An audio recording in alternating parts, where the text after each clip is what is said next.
অনুক্রম ও ধারার তৃতীয় ক্লাস। এই ক্লাস আমরা শেষ করব 32 এবং 33 পৃষ্ঠা। 32 পৃষ্ঠা অল্প কিছুই আছে, কিন্তু 33 পৃষ্ঠাতে আমাদের একক কাজ আছে, কিছু জোড়ার কাজ আছে এবং কিছু উদাহরণ আছে। আমরা ওইগুলা এই ক্লাসটাতে কমপ্লিট করব। আর এর আগের দুইটা ক্লাসের লিঙ্ক ডিসক্রিপশনে দেওয়া থাকবো, দরকার হইলে দেখে নিতে পারো। আমরা প্রথমে যে অংশটা তুলছি, এখানে আমরা অনুক্রম জিনিসটা কি এটা আমরা সংজ্ঞা শেষ করে ট্রাই করব। তো আমাদের নতুন যে বইটা, ওইটাতে আমাদের যে সংজ্ঞাটা দেওয়া আছে, মানে তোমাদের 2024-এর যে বইটা, ওইটাতে যে সংখ্যাটা দেওয়া আছে, ওইটা হইতাছে স্বাভাবিক সংখ্যার সেটের সাথে স্বাভাবিক সংখ্যার সেটের সাথে অন্য একটি সংগ্রহের সম্পর্ককে অনুক্রম বলা হয়। তাইলে আমরা একটা ধারণা পাইলাম অনুক্রম সবসময় কি সংখ্যা নেওয়া হয়, স্বাভাবিক সংখ্যা নিয়ে। তো স্বাভাবিক সংখ্যার সেটের সাথে অন্য একটি সংগ্রহ, এটা যে কোনো একটা নাম্বার হইতে পারে, সম্পর্ককে অনুক্রম বলা হয়। ঠিক আছে, এখন আমরা একটু বিস্তারিত একটা সংজ্ঞা দেখি। ঠিক আছে, তো এই জন্য আমি অথবা দিয়ে আরেকটা বিস্তারিত সংজ্ঞা লিখছি, এইটা একটু করি। যখন যখন কতগুলো রাশি একটি বিশেষ নিয়মে ক্রমান্বয়ে এমন ভাবে সাজানো হয় যে, যখন কতগুলি মানে অনেকগুলি রাশি একটি বিশেষ নিয়মে ক্রমান্বয়ে মানে কি ধাপে ধাপে, ছোট থেকে বড় বা বড় থেকে ছোট, যে কোনো একটা নিয়ম মাইনা চলবো। ঠিক আছে, ক্রমান্বয়ে এমন ভাবে সাজানো হয় যে প্রত্যেক রাশি তার পূর্ব ও পরের রাশির সাথে কিভাবে সম্পর্কিত তা জানা যায়। এমন ভাবে সাজানো থাকবো দেখেই বোঝা যাইব সে তার সামনেরটার সাথে বা পেছনেরটার সাথে কিভাবে সম্পর্কযুক্ত। তখন এই বিশেষভাবে সাজানো রাশির সেটকে অনুক্রম বলে। সংজ্ঞাটা পড়ছি, এখন সংজ্ঞার সাথে রিলেট করে আমি একটা উদাহরণ দেখাইতেছি যাতে ব্যাপারটা আরো ইজি হয়ে যায়। ধরো আমরা একটা সংখ্যা লিখলাম, স্বাভাবিক সংখ্যাগুলি লিখলাম 1 2 3 4 5 ডট ডট ডট আনলিমিটেড চলতেছে। এখন এটা কি অনুক্রম কিনা এই ব্যাপারটা আমরা কিভাবে জানতে পারি, একটু চেক দেই। এখানে আছে 1, এরপরে হচ্ছে কত 2, মানে এটা থেকে এটা কত বৃদ্ধি পেয়েছে, 1 বৃদ্ধি পেয়েছে।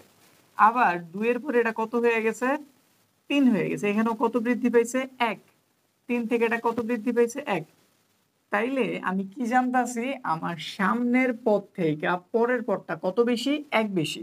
তাইলে 4 5 হয়েছে, আমি অবশ্যই জানি 5-এর পরের সংখ্যাটা অবশ্যই কত হইব, 1 বৃদ্ধি পাইব, মানে কত হইব 6 নাকি। এবার ধরো অনেকগুলি পদ এইখানে দেওয়া নাই, অনেক দূরে একটা সংখ্যা এইখানটাতে দেওয়া আছে কত 13, আবার ডট। এখন তুমি ব্যাপারটা জানো যে প্রতিটা পদ কিভাবে তৈরি হয়েছে, সামনেরটা থেকে তার পরেরটা কত বৃদ্ধি পেতেছে, 1 বৃদ্ধি পেতেছে। আবার যদি একটু উল্টা ভাবে বলি, এটা আছে 6, এটার আগের পদটা কত, তার থেকে 1 কম 5। 5-এর সামনের পদটা কত 4, তার থেকে কত কম, 1 কম। তাইলে আমি কি বলছি, যদি সামনের দিকে আগাই দেখা যেতেছে 1 বৃদ্ধি পাইতেছে, যদি পেছন দিকে যাই তাইলে দেখা যেতেছে 1 হ্রাস পাইতেছে বা কইমা যেতেছে। আমরা এখানে একটা কথা বলছিলাম, যখন কতগুলি রাশি একটি বিশেষ নিয়মে ক্রমানুসারে এমন ভাবে সাজানো হয় যে প্রত্যেক রাশি তার পূর্বের রাশি, পূর্ব মানে সামনেরটা, এবং পরের রাশির সাথে কিভাবে সম্পর্কিত তা জানা যায়। আমরা এর দেখে কি আসলে জানছি সে সামনেটার সাথে কিভাবে যুক্ত আর পেছনেটার সাথে কিভাবে যুক্ত? হ্যাঁ, অবশ্যই জানছি। কি জানছি, সামনে গেলে 1 বৃদ্ধি পাইতেছে, তাহলে সামনেরটা মানে পরবর্তীটার সাথে তার সম্পর্ক কি 1 বৃদ্ধির সম্পর্ক। আর যদি আমরা পরেরটার কথা চিন্তা করি, পরেরটাই হইতেছে সামনেরটা, আর যদি পূর্বেরটা হিসাব করি 1 কি হইতেছে তার থেকে কমে যেতেছে। তো ধরো দূরে একটা সংখ্যা 13 দেওয়া আছে, আমি যদি এর পূর্ব সংখ্যাটা জানতে চাই কি করা লাগবে, 1 কমায় দেওয়া লাগবে, তাহলে এখানে অবশ্যই কত হইব 12। আবার যদি এর পরের সংখ্যাটা জানতে চাই, আমরা জানছি পরবর্তীতে গেলে 1 করে কি পাইতেছে, বৃদ্ধি পাইতেছে। তাহলে এর থেকে 1 বৃদ্ধি পাইব, কত হয়ে যাবো জিনিসটা, 14 হয়ে যাব। ঠিক আছে, এই হইতেছে আমাদের অনুক্রম। এটা বোঝানোর জন্য আমি এই বিশেষ সংজ্ঞাটা লিখছি। আচ্ছা, এখন স্বাভাবিক কিছু বৈশিষ্ট্য জানি, অনুক্রমে আসলে ব্যাপারগুলি কি, কোনটারে কি বলি না বলি। অনুক্রমের প্রতিটি উপাদানের এক একটিকে আমরা কি বলি, পদ বলি। তাহলে এখানে যা লিখছি প্রতিটা এক একটা কি, পদ। ঠিক আছে, এটা একটা পদ, এটা একটা পদ, এটা একটা পদ, সবগুলি এক একটা করে কি, পদ। অনুক্রমের প্রথম উপাদানকে আমরা কি বলি? প্রথম পদ বলি। একদম সিম্পল কথা, প্রথমটা তোমরা প্রথম পদই বলবো নাকি?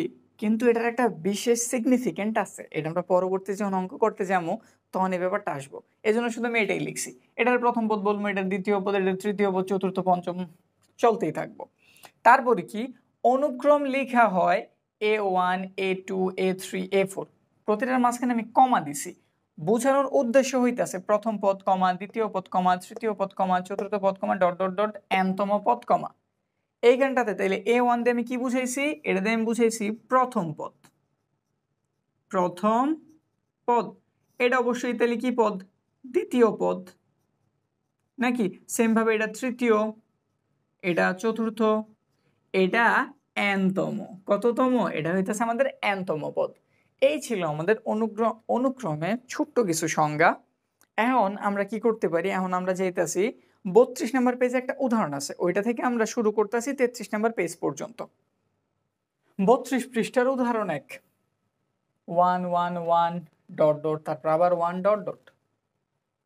এটার প্রথম পদ যেমন এক দেখতেছি, দ্বিতীয় পদ এক, তৃতীয় পদ এক, চতুর্থ পদ এক, এভাবে ডট ডট দিয়ে যেটা লেখছে এটা হইতেছে মূলত আমাদের এনতম পদ। তাহলে দেখা যেতেছে এখানে প্রতিটা পদের মানই কত? 1, মানে একই রকম। এই ধরনের কোনো অনুক্রম যদি থাকে তাদের আমরা কি বলি? ধ্রুবক অনুক্রম। তাহলে ধ্রুবক অনুক্রমের একটু সংজ্ঞা দেখি। যে অনুক্রমের প্রত্যেকটি পদই এক, এক বলতে আর কি একই রকম, এবং এর কোনো পরিবর্তন নেই, এই ধরনের অনুক্রমকে ধ্রুব অনুক্রম বলে। গেল। এটা হওয়ার পরপরই আমাদের একটা কাজ দিছে, ধ্রুব অনুক্রমের দুটি উদাহরণ দাও এবং প্রত্যেকটি এনতম পদ লিখো। বইলে দিছে প্রত্যেকটি পদ একই, তাহলে আমরা যে কোনো একই মানের সবগুলি যদি নেই তাইলে সে একটা কি হয়ে যাব? ধ্রুব অনুক্রম হয়ে যাবে। যেমন আমি সবগুলি এখানে এক ছিল, আমি নিচে কত? 7। এটার এনতম পদ ছিল 1, তাইলে এটা যেহেতু 7 নিচে, এটার এনতম পদ হলো কত? 7। তারপরে আরো একটা দুইটা নিতে বলছে, এবার তাহলে 9 নিলাম। তোমরা চাইলে অন্যান্য আরো অনেক সংখ্যা নিতে পারো, 11 নিতে পারো, 12 নিতে পারো, যার যা মন চায় নিতে পারো। ঠিক আছে, একদম সিম্পল কাজ ছিল, এটুক শেষ। উদাহরণ 2, এইখানে ছিল শুধু 1 1 1, কিন্তু এইখানে একটু টুইস্ট আছে। প্লাসের 1 মাইনাসের 1, প্লাসের 1 মাইনাসের 1। এটি একটি অনুক্রম যার এনতম পদ আবার তারা উল্লেখ করে দিছে। এইটা মানে তারা এনতম পদ। এই এনতম পদ জিনিসটা কি? এনতম পদ হইতেছে কোনো কিছুর একটা সাধারণ পদ, যেটা জানা থাকলে আমরা যেই কোনো তম পদ ইজিলি বের করতে পারি। এটা হইতেছে এমন একটা ফরম্যাট যেটা তোমার হাতে দিয়ে দিলে তুমি এটার 1000তম পদ, 1,00,000তম পদ, এত বড় তো আসলে দিব না, বোঝানোর জন্য বলতাছি, 53তম পদ, 12তম পদ, যেই কোনো পদ তোমরা বের করতে পারবা শুধুমাত্র এন এর মানটা ওইটাই ইউজ করে। এটার আমরা কি বলি? সাধারণ পদ বা এনতম পদ। ঠিক আছে ঘটনা? আচ্ছা, তাইলে এইখানে আমাদের বইলা দিছে এনতম পদটা হইতেছে এরকম। তাইলে আসলে এটা কিনা আমরা একটু চেক দিয়ে দেখি। আমাদের একটা বের হয়েছে প্লাসের 1 আর একটা বের হয়েছে মাইনাসের 1, একটা প্লাসের 1 একটা মাইনাসের 1। যদি আমি একটু এই ব্যাপারটা বুঝাই নেই, ধরো একটা মাইনাসের 1 লিখলাম আমি উপরে, তার উপর যদি আমি কোনো পাওয়ার দিই, ধরো পাওয়ার আমি 1 নিলাম, 1 হইতেছে কি সংখ্যা? বিজোড় সংখ্যা নাকি? আবার আরেকটা নিতেছি প্লাসের 1, উপরে দিলাম কত? 1, তো দাগ দিয়ে নেই।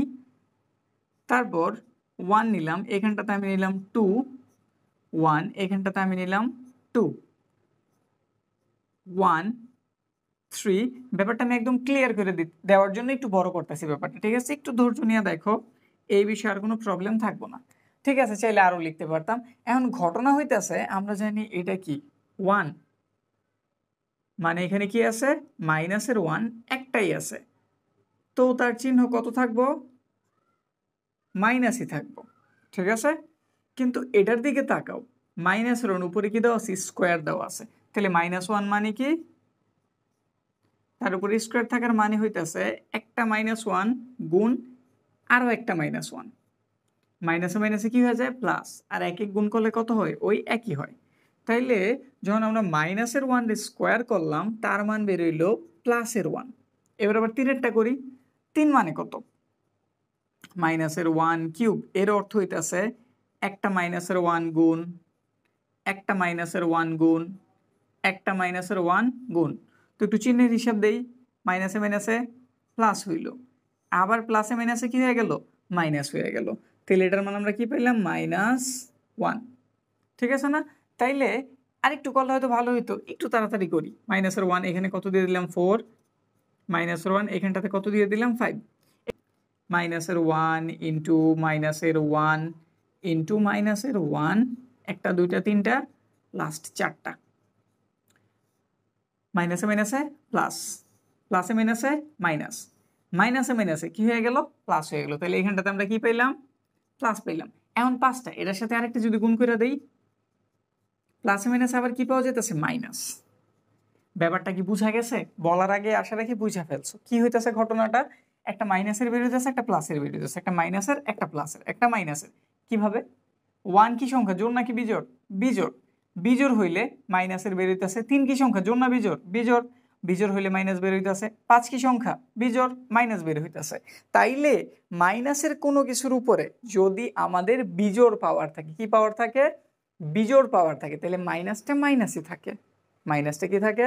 মাইনাসই থাকে। তাহলে জোড় পাওয়ার থাকলে কি হইব? বিপরীত কথা, প্লাস হয়ে যাইব। 2 জোড় সংখ্যা মাইনাসটা বাদ হয়ে প্লাস হয়ে গেছে। 4 জোড় সংখ্যা মাইনাস কি হয়ে গেছে? প্লাস হয়ে গেছে। বুঝছি? এত কথা বলার উদ্দেশ্য এটাই ছিল, আমরা এটা মাথায় রাখবো, মাইনাসের কিছু যদি থাকে তার উপর যদি আমরা জোড় পাওয়ার আনতে পারি তাইলে মাইনাসটা বাদ হয়ে যাব। আর বিজোড় পাওয়ার থাকলে মাইনাস যেমন আছে ঠিক ওই রকম। আর এইটা বলতাছিলাম কি জন্য, আমি এখন এই প্লাস এটার উপরে জোড় পাওয়ার নেই বা বিজোড় পাওয়ার নেই, প্রতিটার মান কিন্তু প্রতিবার 1ই আসতে থাকবো। কত আসতে থাকবো? 1। কিন্তু আমরা উদাহরণ 2 যেহেতু করতেছিলাম, আমাদের -1 প্রয়োজন আছে, তাইলে বোঝা যাইতেছে প্লাসের 1 নিয়ে আমাদের কাজ হইব না, আমাদের কাজ হইব -1 নিয়ে। তার অবশ্য ওইভাবে মান দিয়ে দিছে, আমরা একটু বুঝাই নিলাম। এখন আমরা তাদের দেওয়া জিনিসটা একটু টেস্ট করে দেখি আসলে কি ঠিকঠাক আছে নাকি ঠিক নাই। এটা হইতেছে nতম পদ বা সাধারণ পদ। সাধারণ পদ কারে বলছি? যেই ফর্মুলা জানা থাকলে আমরা যেই কোনো তম পদ বের করতে পারি। তাইলে আমি এই ধারাটা থেকে ধরো 1 2 3 4, আমি 4 নাম্বার পদটা বের করতে চাইতেছি। কয় নাম্বার পদ? 4 নাম্বার পদ। আমি গইনা দেখছি, এটা প্রথম পদ, এটা দ্বিতীয় পদ, এটা তৃতীয় পদ, এটা 4 নাম্বার পদ। মানে n এর মান কত? 4। এই সমীকরণে এই সূত্রটাতে এখন আমি n এর মানটা বসাবো। n এর সূত্র দেওয়া আছে -1 to the power n plus 1। আমরা n এর মান নিছি 4, কারণ আমি 4তম পদ বের করে চেক করতে চাইতেছি মান ঠিকঠাক আছে কিনা। তাহলে যেইখানে এখন n এর দেখা পাবো ওইখানটাতে আমি কত বসাই দিব? 4 -1, 4 আর 1 যোগ করলে কত হইল? 5। 5 কি সংখ্যা, জোড় না বিজোড়? বিজোড়। বিজোড় থাকলে মাইনাস কি বাদ হয় না? বাদ হয় না, অবশ্যই বাদ হয় না, মাত্র এটাই শিখলাম। তো বিজোড় পাওয়ার থাকলে মাইনাস মাইনাসের মতো থাইকা যায়। আর 5টা একেরে গুণ করি আর 5000 একেরে গুণ করি, রেজাল্ট কত আসবো? একই আসবো। তাহলে সুন্দর করে বসাই দাও -1। দেখি তো আসলে মিলছে কিনা। হ্যাঁ মিলছে। তাহলে বোঝা গেল হ্যাঁ nতম পদ এইটা। ক্লিয়ার? এখন আমাদের আবার কাজ ধরাই দিছে, বলছে কি পর্যায়ক্রমিক অনুক্রমের 2টি উদাহরণ দাও এবং প্রত্যেকটির nতম পদ লিখো। খুব জটিল জিনিস, তো করি। এখানে তারা কি লিখছে? 1, একবার প্লাসের একবার মাইনাসের। তো আমরা করতেছি কি, ওই আমি 7 নিয়ে কাজ করি। প্লাসের একটা 7 নিলাম, তারপর নিলাম মাইনাসের 7, তারপরে নিলাম আবার প্লাসের 7, তারপর আবার মাইনাসের 7। ব্যাপারটা তো বুঝছি নাকি? একবার প্লাসের একবার মাইনাসের, একবার প্লাসের আরেকবার মাইনাসের। তো আরেকটাও নেই, এবারও 9 দিয়ে নিতেছি। প্লাসের 9 মাইনাসের 9, প্লাসের 9 মাইনাসের 9, dot dot dot dot dot চলতেছে। এটার কি জিনিসটা জানতে চেয়েছে? এটারও কিন্তু nতম পদ বের করতে বলছে। তো nতম পদ বের করি। 7এরটাই করতেছি, 7এরটা করলে 9টা এমনি হয়ে যাব, কারণ নিয়ম একই। মাইনাসের প্লাসের মাইনাসের প্লাসের ডট ডট ডট চলতেছে। আচ্ছা এই সব জায়গা থেকে যদি আমি 7 কমন নিয়ে নিই, কি জিনিস থাকে একটু চেক দাও তো। 7 নিয়ে নিছি, 7 রইল। 7 নিয়ে নিছি, 1 রইল, কিন্তু সামনে চিহ্ন কি আছে? মাইনাসের না, তো -1। 7 নিয়ে নিছি, 1 থাকে। 7 নিয়ে নিছি, 1 থাকে, কিন্তু সামনে কোন চিহ্ন আছে? মাইনাস, তো -1 দিয়ে দিলাম। এটারে কি আমরা চিনি? এইটার এটা কি সেম জিনিস না? এটার nতম পদ কি ছিল? এই জিনিসটাই তো নাকি? তো আমরা বসাই দিই 7, আর এইটুকের nতম পদের সূত্র কি? -1 n to the power n plus 1। সামনে একটা 7 ছিল, 7-এর মতো থাকতে দাও না, প্রবলেম কি নাকি? তাহলে আমাদের বোঝা গেল এই জিনিসটার এনতম পদ হইতেছে এই যেটা। তো লেখা দাও এনতম পদ 7 ইন্টু মাইনাসের 1 টু দি পাওয়ার n প্লাসের 1। তাইলে এনতম পদ 9টা কত হইব? সামনে খালি 9 গুণ মাইনাসের 1 n প্লাসের 1। ক্লিয়ার? তাইলে হইল। এবার আমরা উদাহরণ 3-এর দিকে যাই। আরেকটা ইন্টারেস্টিং জিনিস কি বলছে 3-এ, 1 3 6 10 সমবাহু ত্রিভুজ সংখ্যার অনুক্রম, এগুলা দিয়ে যে ত্রিভুজগুলি তৈরি হয় ওগুলা দেখতে সমবাহুর মতো। তো কিভাবে একটু চিন্তা করি। প্রথম চিত্রের জন্য একটা বল নিলাম, ঠিক আছে?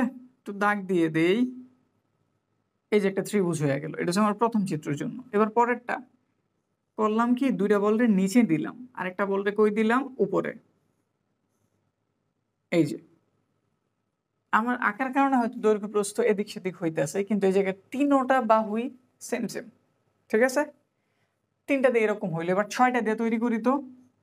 1 2 3, এইখানে একটা বসানো যাইব, এখানে একটা বসানো যাইব, এইখানেও একটা বসানো যাইব। বুঝছি না ব্যাপারটা? তাহলে এবার 10টা দিয়ে রেডি করি তো। 1 2 3 4, এইখানে একটা বল বসানো যাইব, এইখানটাতে একটা বল, এইখানটাতে একটা বল, এইখানে একটা বল, এইখানে একটা বল, এইখানে আরেকটা বল। ফাইনালি তো দেখতেছি প্রতিবার সে একটা সেম সাইজের ত্রিভুজ তৈরি হইতেছে, যার আমরা কি বলি? সমবাহু ত্রিভুজ বলি। তাইলে এটাতে আমি একটা ইউজ করছি, এটাতে 3টা ইউজ করছি, এটাতে ইউজ করছি 6টা, এটাতে ইউজ করছি 10টা, নাকি? তাহলে পরেরটা কত হইব? 4টা দিছি, একটু 5টা দিয়ে দেখি। 1 2 3 4 5, তাহলে উপরে 4টা হইব। 1 2 3 4, উপরে 3টা হইব, উপরে 2টা হইব, ফাইনালি একটা হইব। দেখি তো কয়টা লাগলো। 1 2 3 4 5টা, 6 7 8 9 10 11 12 13 14 15, কয়টা হয়েছে? 15টা। তাহলে পর্যায়ক্রমিক ধারা জানলাম, এরপরটা কত হইব? 15 হইব। এটার জন্য আমরা চাইতেছি একটা সাধারণ পদ নির্ণয় করতে। যেমন এটা হচ্ছে প্রথম চিত্র, প্রথম চিত্রে কয়টা থাকে? একটা। দ্বিতীয় চিত্রে কয়টা থাকে? 3টা। 3 নাম্বার চিত্রে কয়টা থাকে? 6টা।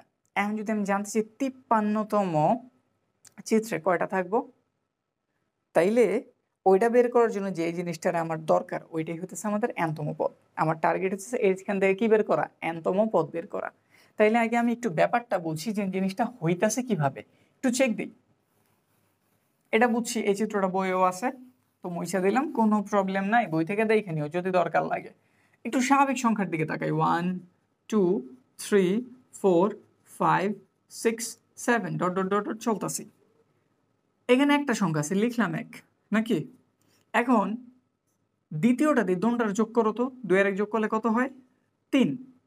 প্রথম পদ হইল, দ্বিতীয় পদ হইল। তৃতীয় পদের জন্য 3ওটারে যোগ করো তো। 3 2 5 আরেক কত? 6। আচ্ছা, এবার প্রথম বেরোলো, দ্বিতীয় বেরোলো, তৃতীয় বেরোলো। এবার আমি চতুর্থ নাম্বার পদ বা চতুর্থ নাম্বার চিত্র বের করতে চাইতেছি, ঠিক আছে ঘটনা? তাইলে আমি এবার এই 4ওটারে যোগ করি তো।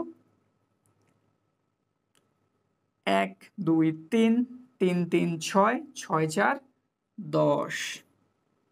এবার আমি 5 নাম্বার বের করতে চাইতেছি। এটা প্রথম, এটা দ্বিতীয়, এটা তৃতীয়, এটা চতুর্থ। এবার আমি পঞ্চম নাম্বার বের করতে আসছি, তাহলে আমি 5ওটাতে যোগ করি। 3 6 10 15। একটু উপরের দিকে তাকাও তো। 3 সরি 1 3 6 10, পরেরটা কত হইতাছে? 15। তাইলে আমরা কিন্তু আমাদের ধারা ঠিকই পাইছি। কিভাবে হইতাছে ঘটনাটা? তাইলে স্বাভাবিক সংখ্যাগুলির যদি আমি কি করতেছিলাম? যোগ করতেছিলাম, নাকি? তাইলেই আমি আমাদের কাঙ্ক্ষিত রেজাল্ট পাইতেছিলাম। তাহলে আমরা এর জন্য একটা সূত্র জানি, স্বাভাবিক সংখ্যার যোগফলের সূত্র আমরা যেটাতে বলি। স্বাভাবিক সংখ্যার যোগফলের সূত্র আমরা সামনে এগুলো নিয়ে আরো বিস্তারিত কথা বলবো যখন আমরা ধারাতে ঢুকবো, ঠিক আছে? তো স্বাভাবিক সংখ্যার সূত্রটা একটু লিখি। স্বাভাবিক সংখ্যার যোগ করে কিন্তু আমি অ্যান্সার পেতেছিলাম। তাইলে আমার এনতম পদ বা সাধারণ যে পদ, এটা হইব স্বাভাবিক সংখ্যার যোগফলের সূত্রটা, ওইটা আমি লিখতেছি। স্বাভাবিক সংখ্যার যোগফল, সংখ্যার যোগফলের সূত্রটা কি বলিয়ে দিতেছি। n ইন্টু n প্লাসের 1/2। ঠিক আছে, বলছি তো, এখন একটু চেক করে তো দেখতে হবে আসলে আমি বললাম এটা কি আসলে ঠিক আছে নাকি ঠিক নাই। তো ঠিক করার জন্য একটু টেস্ট করি। এটা প্রথম, এটা দ্বিতীয়, এটা তৃতীয়, এটা চতুর্থ, এটা পঞ্চম। এটা কয় নাম্বার পদ? পঞ্চম পদ নাকি? তাইলে আমি পঞ্চম পদের মান এখানে একটু বসায় দেখতে চাই যে 15 বের হয় কিনা। n এর পরিবর্তে এখন আমি কত ইউজ করবো? 15 ইউজ, সরি 5 ইউজ করবো, কারণ আমি 5তম পদ বের করতে চাইতেছি। একটু করি। n এর পরিবর্তে 5 লিখলাম, n এর পরিবর্তে 5 যোগ 1, নিচে 2 এর মতো 2, 5 আর 1 যোগ করলাম 6, নিচে কত? 2, 2 দিয়ে একটু 6 রেখে এটা দাও তো কত হয়? 5 আর 3 রে গুণ করলে কত হয়? 15 না? আমাদের 5 নাম্বার পদের মান কত? 1 2 3 4 5, 15। আমাদের অ্যান্সার কত বের হয়েছে? 15। এখন যদি তোমার কাছে আমি 53 নাম্বার পদ যেটা শুরু করছিলাম যদি জানতে চাই তুমি কি বের করতে পারবা? অবশ্যই পারবা। n এর জায়গাতে শুধু কত বসায় দাও? 53 বসায় দাও, তারপর নরমাল তোমার যোগ বিয়োগ গুণ ভাগের কাজ করো, অ্যান্সার বের হয়ে যাবে। ঠিক আছে? আচ্ছা, এখন আমরা যেতেছি আমাদের একক কাজে। আমাদের আবার একক কাজ দিয়ে দিছে।